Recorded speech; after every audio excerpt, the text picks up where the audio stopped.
வணக்கம் மக்களே, welcome to Delhi tax. எல்லாருக்கும் ஹாப்பி மார்னிங். ஆக்சுவலாக நிறைய பேர் வந்து இந்த மாதிரி இருக்காங்க. இப்போ வந்து ஒரு சிலர் வந்து பார்த்தீங்கன்னா ஹஸ்பண்ட் வெளில போகும்போது ஓகே முக்கியமான விஷயமா போகிறாங்க, நம்ம எங்கே போகிறோன்னு போகும்போதே கேட்கக்கூடாது, ஸோ அவங்களே போயிட்டு வருவாங்க அப்படின்ற மாதிரி.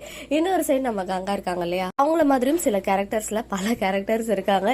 எங்கே போனாங்கன்னு தெரிஞ்சுக்கிற ஒரு ஆர்வம் இருக்கும். சொல்லாமல் போயிட்டாங்களே, அவங்க வர வரைக்கும் அவங்கள போட்டு அப்படியே நச்சரிக்க வேண்டியது. ஸோ அதை தான் நம்ம 2 நாளாக எபிசோடில் வந்து பார்த்துட்டு இருக்கோம். இன்னைக்கு ஸ்டார்டிங்கே வந்து பாத்தீங்கன்னா நம்ம விக்காவுடைய கான்வர்சேஷன், விஜய் வந்து எல்லாத்தையும் நம்ம காவேரி கிட்ட சொல்லிட்டாரு.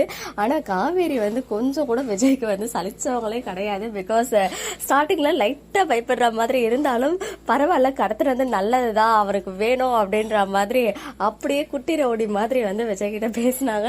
கொஞ்ச நாளைக்கு நீ பிரெக்னெண்டா இருக்குமா, அதனால கொஞ்ச நாளைக்கு இந்த ரவுடித்தனத்துல மூட்டை கட்டி வச்சுக்கோ, நான் பாத்துக்கிறேன் அப்படின்னு விஜய் எல்லாத்தையும் சொல்ல, காவேரியும் வந்து எப்படி சொல்றது, அவங்க பண்ண விஷயம் தப்பே கிடையாதுன்ற மாதிரி மோட்டிவேட் பண்ணாங்க.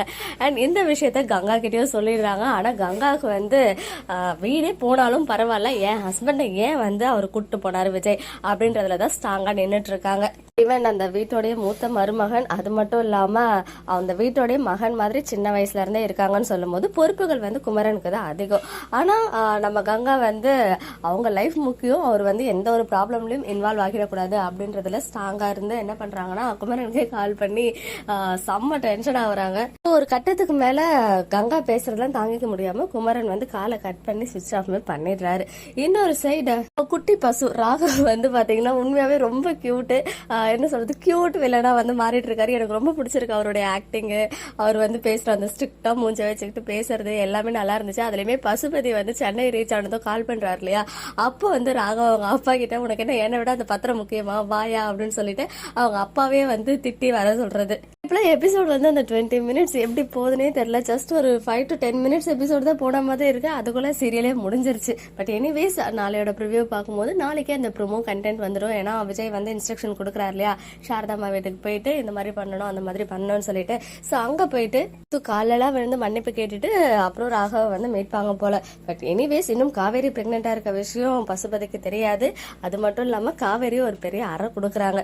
ஸோ இனிமே அவருடைய ஃபுல் டார்கெட் வந்து காவேரி மேலையும் விஜய் மேலையும் தான் இருக்க போகுது. இவங்க தனியா இருந்தாலே ஈஸியா ஹேண்டில் பண்ணிடுவாங்க. இப்ப வேற ஒன்னா இருக்காங்க இல்லையா, சோ கண்டிப்பா ரொம்ப சூப்பரா 2 பேரும் சேர்ந்து வரப்போற ப்ராப்ளம்ஸை ஹேண்டில் பண்ண போறாங்க. இதை தான் நம்மளுமே ரொம்ப நாளா எதிர்பார்த்துட்டு இருந்தோம் இல்லையா. சோ ப்ராப்ளம்ஸ் வரட்டும், வந்தாதான் வந்து நமக்குமே சுவாரஸ்யமா இருக்கும். பட் அதை எப்படி இவங்க வந்து சேர்ந்து சமாளிக்க போறாங்க, அதுலதான் இன்னும் வந்து நிறைய சுவாரஸ்யம் இருக்க போகுது. இன்னைக்கு எபிசோட் பார்த்தீங்கன்னா உங்களுடைய ஒப்பீனியன் கமெண்ட்ல சொல்லுங்க. ஓகே மக்களே, நெக்ஸ்ட் வீடியோல மீட் பண்றேன். எக்ஸ்க்ளூசிவ் அப்டேட்ஸ்க்கு மறக்காம நம்ம யூடியூப் சேனலை சப்ஸ்கிரைப் பண்ணிக்கோங்க.